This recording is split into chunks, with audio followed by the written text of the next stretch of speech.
일본 연예계가 발칵 뒤집혔습니다. 한때 톱스타로 군림하던 여배우가 하루아침에 모든 것을 잃고 한국으로 건너간다는 충격적인 소식이 전해졌기 때문입니다. 도대체 무슨 일이 일어났을까요? 10여 년간 최고의 자리를 지켜온 그녀가 왜 갑자기 모든 것을 포기하고 낯선 나라로 떠나야 했을까요? 그리고 그 결정을 내리게 만든 운명적인 만남의 정체는 무엇일까요? 더욱 놀라운 것은 그녀가 한국에서 겪게 될 예상치 못한 반전들입니다. 언어도 통하지 않는 낯선 땅에서 과연 어떤 기적이 일어날까요? 일본에서는 상상도 할 수 없었던 일들이 한국에서 벌어지기 시작합니다. 지금부터 공개되는 이 믿기 어려운 실화를 놓치고 싶지 않다면 구독과 좋아요, 그리고 알림 설정까지 꼭 부탁드려요. 안녕하세요. 저는 사쿠라 미나미입니다. 일본 연예계에서 제 이름을 모르는 사람은 거의 없었습니다. 20살에 데뷔해서 지금까지 10여 년간 드라마와 영화, 광고까지 섭렵하며 톱스타의 자리를 지켜왔거든요. 매주 월요일 밤 9시에 방송되는 드라마 주인공, 화요일에는 잡지 화보 촬영, 수요일엔 새로운 광고 미팅, 목요일은 예능 프로그램 녹화, 금요일엔 시사회나 레드카펫 행사가 있었어요. 주말조차 팬미팅이나 해외 일정으로 빼곡했습니다. 일주일이 빠듯하게 돌아갔지만 그땐 그게 당연하다고 생각했어요. 하지만 스포트라이트가 꺼진 후의 현실은 완전히 달랐습니다. 소속사와 맺은 계약서를 다시 읽어보니 제가 받는 수익은 전체의 30%도 안 되더라고요. 나머지는 모두 회사 몫이었어요. 스케줄 하나하나까지 통제받았고 개인적인 만남조차 매니저의 허락을 받아야 했습니다.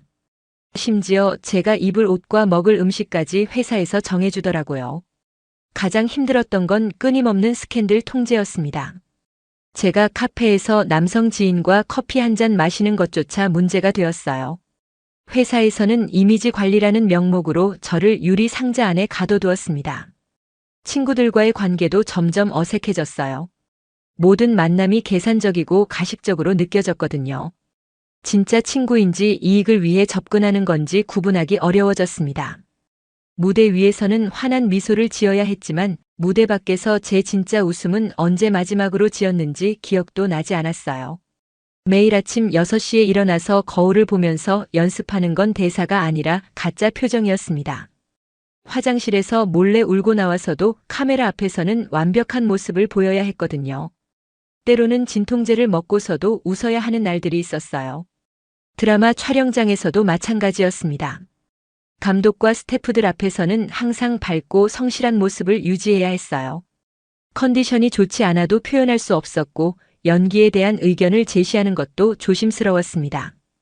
그저 시키는 대로 하는 인형 같은 존재였달까요? 팬들은 제가 행복해 보인다고 했지만 사실 저는 매 순간이 고통스러웠어요.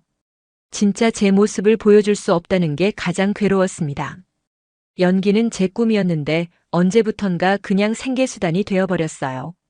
18살에 품었던 순수한 꿈과 열정은 어디로 갔을까요? 그때는 무대에 서는 것만으로도 가슴이 뛰었는데 말이에요. 밤늦게 도쿄 거리를 걸으며 네온 사인들을 바라보는 게 유일한 위안이었습니다. 그 순간만큼은 누구의 시선도 의식하지 않아도 되었거든요. 어느 날 밤 시부야 교차로를 바라보며 문득 이런 생각이 들었어요. 이게 정말 제가 원했던 삶일까요? 화려해 보이는 껍데기 뒤에 숨은 진짜 저는 과연 누구일까요? 그런 답답한 일상이 계속되던 어느 화요일 아침이었어요. 평소처럼 6시에 일어나서 스케줄을 확인하고 있는데 매니저 타나카 씨가 급하게 전화를 걸어왔습니다. 목소리가 심상치 않더라고요. 회사로 바로 오라는 말에 불안한 마음이 들었어요. 소속사에 도착하자마자 대표실로 불려갔습니다. 평소 온화했던 대표님의 표정이 굳어 있었어요. 책상 위에는 각종 신문과 태블릿이 놓여 있었고 모든 화면에 제 사진이 크게 실려 있었습니다. 그런데 헤드라인을 보는 순간 머릿속이 하얘졌어요. 제가 유명 정치인의 아들과 불륜 관계라는 터무니없는 기사였거든요. 사실 그 남성과는 단 한 번도 만난 적이 없었어요. 심지어 이름도 처음 들어보는 사람이었습니다. 하지만 기사에는 마치 실제인 것처럼 구체적인 만남 장소와 시간까지 적혀 있었어요. 누군가 악의적으로 조작한 사진까지 함께 게재되어 있었습니다. 제가 아무리 억울하다고 해도 대표님은 믿어주지 않더라고요. 오히려 회사에서는 이미지 관리를 위해 당분간 모든 활동을 중단하라고 했어요. 진실을 밝히려는 노력은 전혀 하지 않으면서 말이에요. 대변인을 통해 발표한 공식 입장도 사과문이었습니다. 잘못하지도 않은 일로 고개를 숙여야 한다는 게 정말 억울했어요. 제가 직접 해명하고 싶다고 했더니 더 큰 파장을 불러올 수 있다며 침묵을 강요했습니다.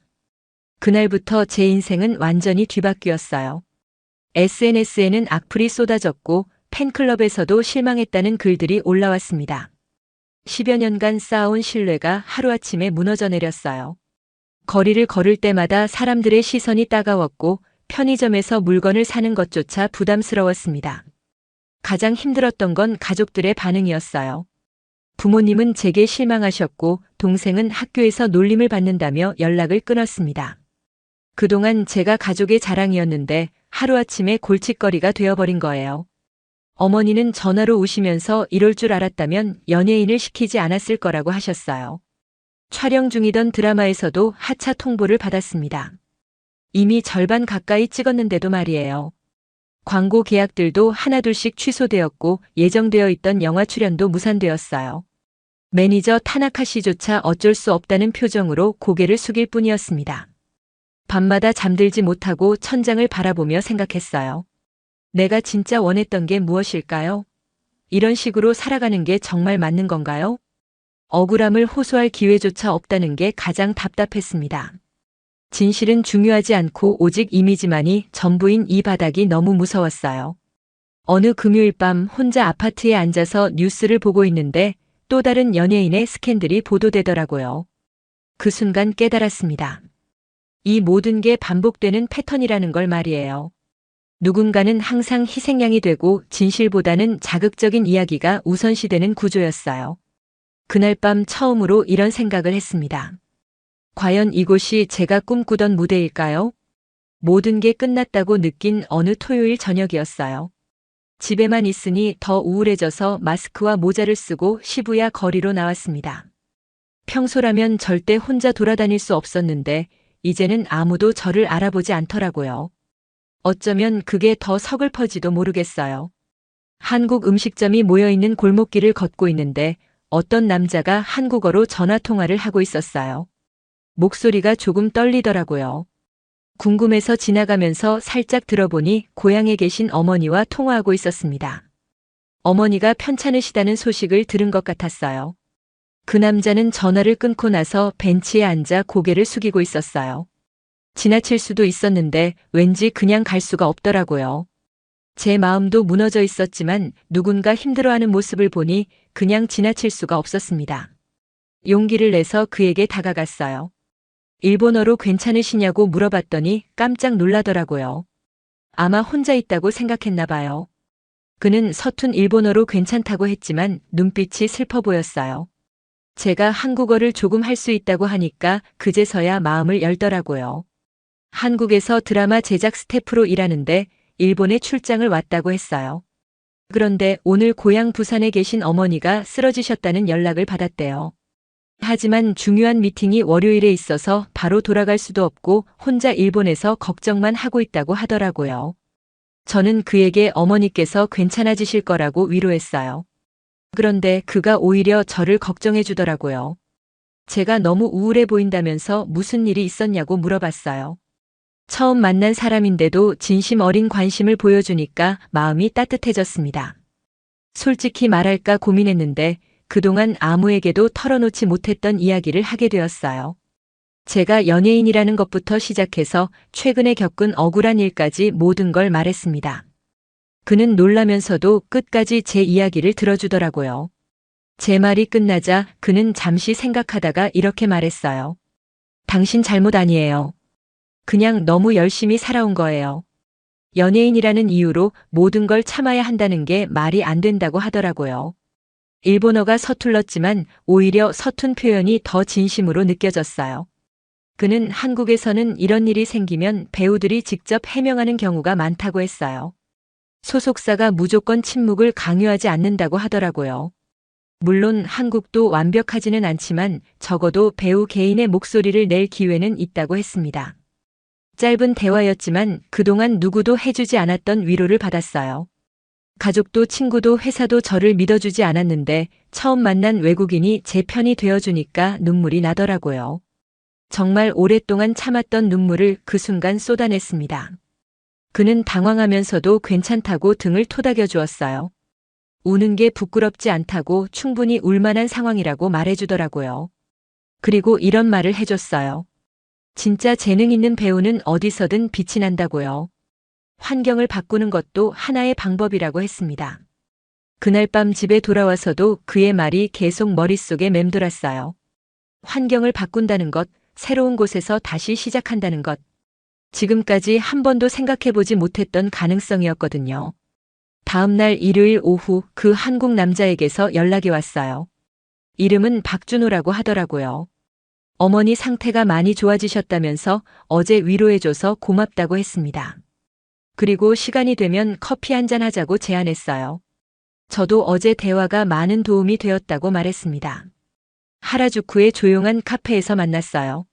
준호 씨는 한국 드라마 제작사에서 기획 PD로 일한다고 자세히 소개해 주었습니다. 이번에 일본 로케이션 답사차 왔는데 한일 합작 드라마를 준비 중이라고 하더라고요. 그런데 적당한 일본 배우를 찾지 못해서 고민이라고 했어요. 준호 씨는 한국 드라마 제작 환경에 대해 자세히 설명해 주었습니다. 최근 몇 년간 한국 콘텐츠가 전 세계적으로 인기를 끌면서 제작 환경도 많이 개선되었다고 해요. 배우들의 발언권도 예전보다 훨씬 커졌고 창작의 자유도도 높아졌다고 하더라고요. 특히 인상 깊었던 건 연기에 대한 접근 방식이었어요. 한국에서는 기교보다 진정성을 중시한다고 했습니다. 완벽한 외모나 화려한 연기보다는 배우 본인의 진솔한 감정을 표현하는 걸 더 중요하게 생각한다고 하더라고요. 그 말을 듣는 순간 가슴이 두근거렸어요. 준호 씨는 계속해서 한국 연예계의 변화에 대해 이야기해 주었습니다. 다양한 국적의 배우들에게 열린 기회가 많아졌다고 해요. 일본 배우들도 한국 드라마에 출연하는 경우가 늘고 있고 오히려 외국 배우라는 점이 매력 포인트가 되기도 한다고 하더라고요. 제가 가장 놀란 건 스캔들 처리 방식이었어요. 한국에서는 무조건 침묵하라고 강요하지 않는다고 했습니다. 물론 신중해야 하지만 배우 본인이 직접 해명할 기회를 주는 경우가 많다고 하더라고요. 팬들도 일방적인 기사보다는 당사자의 직접적인 설명을 더 신뢰하는 분위기라고 했어요. 준호 씨는 제 상황을 듣고 나서 이렇게 말했어요. 일본에서 억울하게 매장당한 재능 있는 배우가 한국에서 제2의 전성기를 맞는 경우를 여러 번 봤다고 하더라고요. 환경만 바뀌면 충분히 가능한 일이라고 격려해 주었습니다. 그는 한국어 실력에 대해서도 조언해 주었어요. 제가 한국어를 어느 정도 할 수 있다는 걸 알고는 정말 놀라워했어요. 조금만 더 연습하면 충분히 한국 드라마에 출연할 수 있을 거라고 했습니다. 발음도 생각보다 자연스럽다고 칭찬해 주더라고요. 무엇보다 준호 씨가 강조한 건 한국 드라마의 글로벌한 영향력이었어요. 넷플릭스를 통해 전 세계로 방송되니까 일본보다 훨씬 넓은 무대에서 활동할 수 있다고 했습니다. 아시아를 넘어서 유럽, 미주까지 시청자층이 확산되고 있다고 하더라고요. 카페에서 3시간 넘게 이야기를 나눴어요. 듣는 내내 제 가슴은 계속 두근거렸습니다. 일본에서 잃었던 꿈이 낯선 나라에서 다시 깨어나는 듯한 느낌이었거든요. 그동안 포기했다고 생각했던 연기에 대한 열정이 다시 살아나고 있었어요. 준호 씨는 마지막에 이런 말을 해주었습니다. 재능은 환경에 따라 꽃피기도 하고 묻히기도 한다고요. 지금 일본에서의 상황이 끝이 아니라 새로운 시작의 신호일 수도 있다고 하더라고요. 그 말이 제 마음 깊숙이 와닿았어요. 집에 돌아와서 거울을 보니 오랜만에 제 눈에 생기가 돌고 있었어요. 한국이라는 새로운 가능성이 제 앞에 펼쳐지고 있었습니다. 준호 씨와의 만남 이후 며칠 동안 잠을 제대로 잘 수 없었어요. 머릿속에는 온통 한국에 대한 생각뿐이었습니다. 정말로 일본을 떠나서 새로운 곳에서 다시 시작할 수 있을까요? 두려움과 설렘이 동시에 밀려왔어요. 준호 씨는 일본 출장을 마치고 돌아가기 전에 한 번 더 만나자고 했습니다. 이번에는 제가 한국행을 진지하게 고려해보라고 조심스럽게 제안하더라고요. 한국어 실력도 충분하고 연기 경험도 풍부하니까 충분히 가능성이 있다고 격려해 주었어요. 그는 구체적인 방법까지 알려주었습니다. 먼저 서울에 있는 연기 학원에서 한국식 연기를 배우면서 적응 기간을 가지라고 하더라고요. 그 다음에 오디션을 보거나 소규모 작품부터 시작해서 경험을 쌓아가면 된다고 했어요. 생각보다 체계적인 방법이 있다는 걸 알고 안심이 되었습니다. 가장 큰 고민은 역시 가족이었어요. 부모님께서는 이미 제게 실망하고 계신 상황에서 한국으로 간다고 하면 어떤 반응을 보이실까요? 하지만 지금 일본에 있어봤자 달라질 게 없다는 생각이 들었어요. 오히려 더 나빠질 수도 있었거든요. 용기를 내서 부모님께 전화를 드렸습니다. 처음에는 말도 안 된다고 하시더라고요. 일본에서도 실패했는데 한국에서 뭘 할 수 있겠냐고 걱정하셨어요. 하지만 제가 진심으로 부탁드리니까 결국 허락해 주셨습니다. 대신 1년 안에 성과가 없으면 돌아오라는 조건을 다셨어요.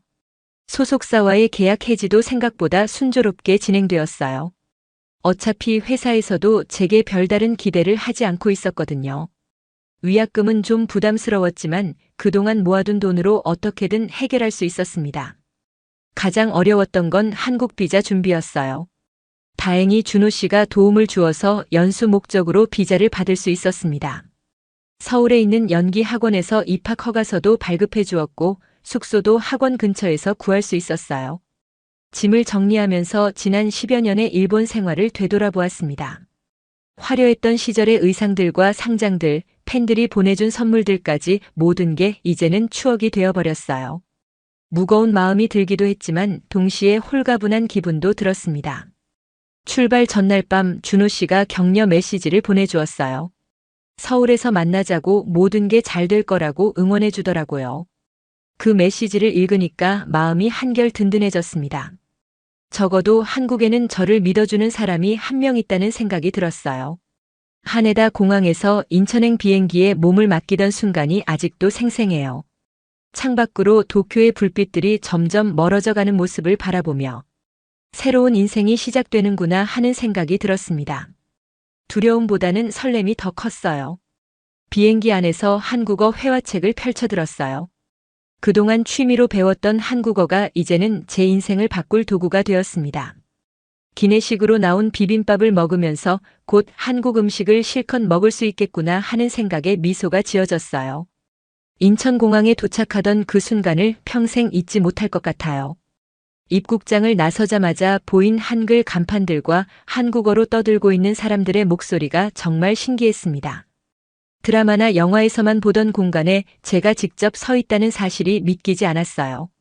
공항 철도를 타고 서울역으로 향하면서 창밖 풍경을 바라보았습니다. 일본과는 또 다른 매력의 도시 풍경이 펼쳐지더라고요.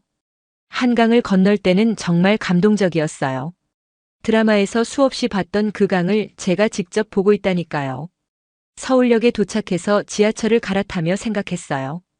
이제 정말 새로운 인생이 시작되는구나. 일본에서의 실패와 상처는 모두 뒤로 하고 여기서는 진짜 제가 원하는 연기를 해보겠다고 다짐했습니다. 서울에서의 첫 주는 정말 혼란스러웠어요. 홍대 근처에 구한 원룸은 일본 아파트의 절반 크기였지만 따뜻한 온돌 바닥이 마음을 편안하게 해주었습니다. 근처 편의점에서 김밥과 라면을 사 먹으며 새로운 생활에 적응해 나갔어요.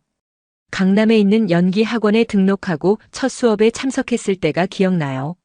20명 정도의 수강생들이 있었는데 대부분 저보다 훨씬 어린 친구들이었어요. 일본에서 10여 년간 연기한 경험이 있다고 해도 여기서는 완전히 새내기였습니다. 이 선생님이라는 연기 강사는 첫 수업에서 이렇게 말씀하셨어요. 여기선 기교보다 마음이 중요해요. 완벽한 발음이나 화려한 몸짓보다는 진심이 담긴 표현을 더 중시한다고 하시더라고요. 그 말을 듣는 순간 일본에서 받았던 연기 지도와는 완전히 다르다는 걸 느꼈어요. 처음 며칠은 정말 어려웠습니다. 한국어 실력이 일상회화 수준이라서 연기 대사를 자연스럽게 하기까지는 많은 연습이 필요했어요. 일본어로는 자유자재로 표현할 수 있는 감정들을 한국어로 옮기기가 쉽지 않더라고요. 하지만 이 선생님과 동기들은 정말 따뜻하게 도와주었어요. 발음이 어색해도 웃지 않았고 오히려 일본 배우만의 독특한 매력이 있다고 격려해 주었습니다. 특히 같은 수업을 듣는 수진이라는 친구는 제게 한국 생활 적응법을 세세하게 알려주었어요. 두 번째 주부터는 감정 연기에 집중했습니다. 이 선생님은 제게 일본에서 겪었던 힘든 경험들을 연기에 활용해 보라고 조언해 주셨어요. 억울함, 분노, 절망감 같은 감정들을 한국어로 표현하는 연습을 반복했습니다. 가장 인상 깊었던 건 즉흥 연기 수업이었어요. 대본 없이 주어진 상황에서 자유롭게 연기하는 시간이었는데 일본에서는 경험해보지 못한 방식이었습니다. 처음엔 당황했지만 오히려 이런 자유로운 분위기가 제 잠재력을 끌어내는 것 같았어요. 한 달이 지나면서 조금씩 자신감이 생겼습니다. 한국어 발음도 많이 자연스러워졌고 무엇보다 연기하는 게 다시 즐거워졌어요. 일본에서는 항상 완벽해야 한다는 부담감이 있었는데 여기서는 실수해도 괜찮다는 분위기였거든요.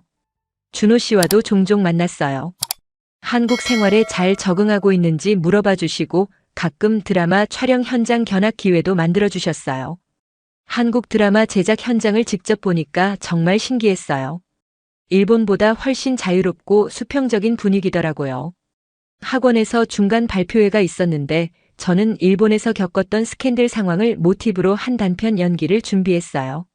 억울함과 분노 그리고 희망을 한국어로 표현하는 게 목표였습니다.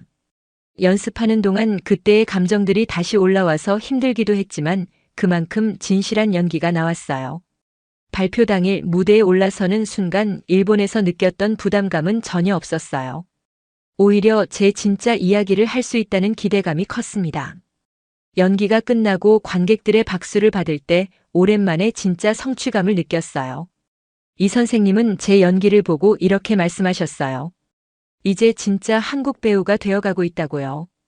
기교는 아직 부족하지만 진정성이 느껴진다고 칭찬해 주셨습니다. 그 말을 듣는 순간 눈물이 날 것 같았어요. 서울에서의 넷째 달 연기 학원에서 특별한 프로젝트가 시작되었어요. 실제 드라마 촬영에 참여할 수 있는 기회였는데 준호 씨가 제작을 맡은 단편 드라마였습니다. 저에게는 정말 소중한 첫 번째 한국 작품이 될 예정이었어요. 대본을 받아보니 일본에서 온 여성이 한국에서 새로운 사랑을 찾는 이야기더라고요. 마치 제 상황과 비슷한 설정이어서 놀랐어요. 준호 씨가 제 이야기에서 영감을 받아 만든 작품이라고 하더라고요. 그만큼 더 애정을 가지고 연기할 수 있을 것 같았습니다. 첫 대본 리딩 날 준호 씨와 다른 스태프들을 만났어요. 모든 분들이 저를 따뜻하게 맞아주었지만 여전히 긴장되었습니다. 일본에서의 경험과는 완전히 다른 환경이었거든요. 여기서는 배우의 의견도 적극적으로 듣고 반영해주는 분위기였어요. 준비 기간 동안 준호 씨와 더 자주 만나게 되었습니다. 연출에 대한 의견을 나누고 캐릭터 분석도 함께 했어요. 처음에는 순전히 작업상의 만남이었는데 점점 개인적인 이야기도 나누게 되더라고요. 그의 진지한 작업 태도와 배려심 깊은 성격에 마음이 끌렸어요. 촬영 준비를 하면서 준호 씨는 제가 긴장하지 않도록 항상 신경 써주었습니다. 한국어 대사가 어려울 때는 자연스러운 표현을 알려주었고 연기할 때 위축되지 않도록 격려해 주었어요. 당신이 진짜 원하는 무대라면 끝까지 가야죠 라고 말해주던 그의 목소리가 힘이 되었습니다. 첫 촬영 날이 다가오자 불안감이 밀려왔어요. 과연 제가 한국어로 자연스럽게 연기할 수 있을까요? 일본에서의 실패가 또 반복되는 건 아닐까요? 그런 제 마음을 알아챈 준호 씨가 촬영 전날 밤 연습실에서 함께 리허설을 해주었어요. 연습실에서 늦은 밤까지 대사를 맞춰보면서 자연스럽게 가까워졌습니다. 쉬는 시간에는 서로의 꿈과 과거 이야기를 나누었어요. 준호 씨도 처음 드라마 제작을 시작할 때 많은 실패와 좌절을 경험했다고 하더라고요. 그 이야기를 들으니 제가 혼자가 아니라는 생각이 들었어요. 어느 순간 둘 사이에 묘한 기류가 흐르고 있다는 걸 느꼈습니다. 대사 연습을 하다가 눈이 마주칠 때마다 가슴이 두근거렸어요. 일본에서는 연애할 여유조차 없었는데 한국에 와서 이런 감정을 느끼게 될 줄은 몰랐어요. 촬영이 시작되고 준호 씨는 감독으로서 저를 이끌어 주었습니다. 제가 실수해도 화내지 않고 차근차근 다시 알려주었어요. 다른 배우들과의 호흡도 자연스럽게 맞출 수 있도록 도와주었고 무엇보다 제가 위축되지 않도록 계속 격려해 주었어요. 촬영 중간중간 쉬는 시간에는 함께 커피를 마시며 이야기를 나누었습니다. 한국 드라마 산업에 대한 그의 열정적인 이야기를 들으면서 저도 다시 연기에 대한 꿈을 키워나갔어요. 그리고 그가 저를 바라보는 눈빛에서 특별한 감정을 읽을 수 있었습니다. 어느 금요일 밤 촬영이 끝나고 준호 씨가 조심스럽게 제안했어요. 한강에서 야경을 보지 않겠냐고 하더라고요. 그동안 작업으로만 만났는데 처음으로 개인적인 만남이었습니다. 한강공원에서 야경을 바라보며 우리는 서로의 진짜 마음을 확인할 수 있었어요. 그날 밤 준호 씨는 처음 저를 만났을 때부터 특별하다고 생각했다고 고백했습니다. 연기에 대한 열정과 힘든 상황에서도 포기하지 않는 모습에 감동받았다고 하더라고요. 저도 솔직하게 제 마음을 전했어요. 한국에 와서 연기뿐만 아니라 사랑도 다시 시작할 수 있을 거라고는 생각하지 못했다고요. 그 후로 우리는 연인 관계가 되었습니다.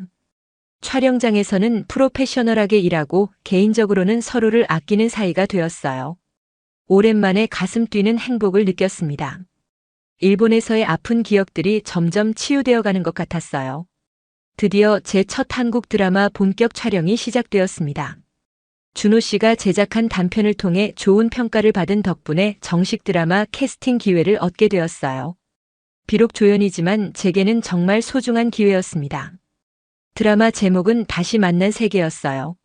서로 다른 나라에서 온 사람들이 한국에서 만나 새로운 인생을 시작한다는 내용이었습니다. 제가 맡은 역할은 일본에서 상처를 받고 한국으로 온 요리사였어요. 제 실제 경험과 비슷한 부분이 많아서 더욱 진실하게 연기할 수 있었습니다.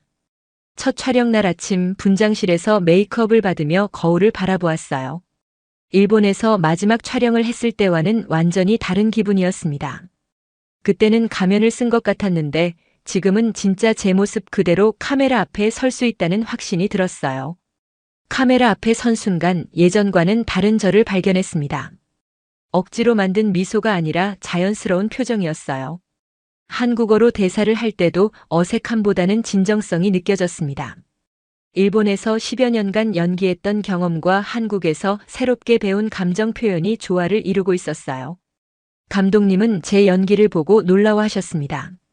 외국 배우라고는 믿기 어려울 정도로 자연스럽다고 칭찬해 주셨어요.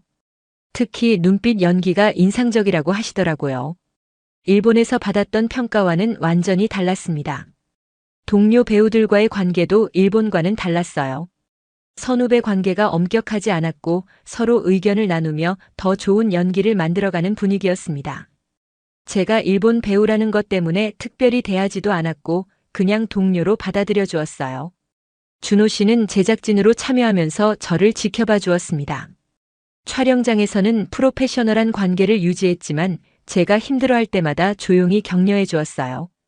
퇴근 후에는 함께 식사하며 하루 촬영에 대해 이야기를 나누었습니다. 한 달간의 촬영이 끝나갈 무렵 저는 확실히 느꼈어요. 이곳이 제가 진짜 원했던 무대라는 것을 말이에요. 일본에서의 추락은 끝이 아니라 새로운 시작을 위한 과정이었습니다. 고통스러웠던 그 시간들이 오히려 더 진실한 연기를 할 수 있게 해주었어요. 드라마가 방송되기 시작하자 반응이 뜨거웠습니다. 특히 제 연기에 대한 평가가 좋았어요. 한국 시청자들은 제가 일본 배우라는 것을 알면서도 편견 없이 받아들여 주었습니다. SNS에는 응원 메시지들이 올라왔고 다음 작품을 기대한다는 댓글들도 많았어요. 더 놀라운 일은 일본에서도 화제가 되었다는 것이었어요. 한때 스캔들로 매장당했던 제가 한국에서 성공하고 있다는 소식이 전해졌습니다. 일본 언론들도 제 이야기를 긍정적으로 보도하기 시작했어요. 진실이 밝혀지는 것은 시간 문제라는 생각이 들었습니다. 부모님께서도 드라마를 보시고 연락을 주셨어요. 오랜만에 제 진짜 모습을 봤다고 하시면서 자랑스럽다고 말씀해 주셨습니다. 동생도 학교 친구들에게 누나 자랑을 하고 다닌다고 하더라고요. 가족들과의 관계도 서서히 회복되고 있었어요. 새로운 작품 제안들도 들어오기 시작했습니다. 이번에는 주연급 역할들이었어요. 한국 드라마뿐만 아니라 넷플릭스 오리지널 시리즈 오디션 제안도 받았습니다. 정말 꿈만 같았어요. 어느 토요일 저녁 준호 씨와 함께 한강을 걸으며 이야기를 나누었습니다. 1년 전만 해도 모든 게 끝났다고 생각했는데 지금은 새로운 시작점에 서 있다고 말했어요. 그는 제가 포기하지 않고 용기 있게 도전한 결과라고 격려해 주었습니다. 마침내 저는 깨달았어요. 진정한 성공은 화려한 무대에 서는 것이 아니라 진짜 자신으로 살아가는 것이라는 걸요. 한국에서 사랑하는 사람과 함께 진정한 연기를 하며 살아가는 지금이 제 인생에서 가장 행복한 순간입니다. 속으로 다짐했습니다. 이곳에서 진짜 나로 살아가겠다고요. 사쿠라 미나미의 놀라운 이야기가 끝났습니다. 일본에서 절망의 나락에 떨어졌던 그녀가 한국에서 진정한 자신을 찾고 새로운 사랑까지 얻게 된 감동적인 여정이었어요. 이 이야기는 단순한 성공담이 아닙니다. 우리 한국의 포용력과 기회의 땅임을 보여주는 자랑스러운 사례죠. 언어와 문화가 달라도 진정성만 있다면 누구든 받아들이고 꽃 피울 수 있게 해주는 것이 바로 우리나라의 힘입니다. 특히 한국 드라마 산업의 글로벌한 위상을 다시 한번 확인할 수 있었어요. 일본 톱스타조차 인정할 만큼 창작의 자유와 진정성을 중시하는 환경이 구축되어 있다는 것이 정말 자랑스럽습니다. K-드라마가 전 세계를 사로잡는 이유를 알 수 있는 대목이죠. 그리고 무엇보다 포기하지 않는 도전 정신의 중요성을 느꼈습니다. 미나미가 보여준 용기는 비단 연예인뿐만 아니라 인생의 어려움에 직면한 모든 이들에게 큰 교훈을 주었어요. 환경을 바꾸는 것도 때로는 필요한 선택이라는 걸 증명해 보였습니다. 현재 미나미는 한국에서 승승장구하며 일본에서도 재평가받고 있다고 합니다. 진실은 결국 밝혀지게 마련이고 진정한 실력은 어디서든 빛을 발한다는 것을 보여준 멋진 사례였습니다. 여러분도 이런 용기 있는 도전 정신에 박수를 보내주세요. 구독과 좋아요, 알림 설정으로 더 많은 감동 스토리를 함께 나눠요.